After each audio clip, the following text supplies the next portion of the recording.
ఒక మనిషి సమాజంలో ఉన్నాడు అంటే మంచి చెడు రెండిటికి మధ్యన కూడా ఆయన ప్రతిరోజు స్పందించవలసినటువంటి అవసరం ఉంటుంది. నేను కేవలం మంచి వాళ్ళతో ఉంటానన్నా కుదరదు, కేవలం చెడ్డ వాళ్ళతో ఉండడము కుదరదు.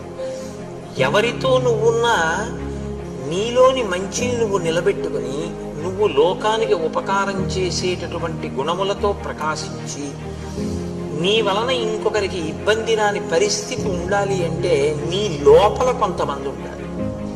బయట నువ్వు ఎవరితో తిరిగి ఇబ్బంది లేదు, నీ లోపల మాత్రం ఉండాలి. నీ లోపల ఉండవలసినటువంటి వారు ఋషులు లేదా ఋషితుల్యులు. ఋషితుల్యమైనటువంటి జీవితాన్ని సమాజంలో కొంతమంది పెద్దలు గడుపుతారు. పైకి వారు కూడా మనలా సంసారంలో ఉన్నట్లుగానే ఉంటారు. అగస్త్యుడు సంసారంతో ఉన్నట్టు ఉంటాడు, భరద్వాజుడు సంసారంతో ఉన్నట్టు ఉంటాడు.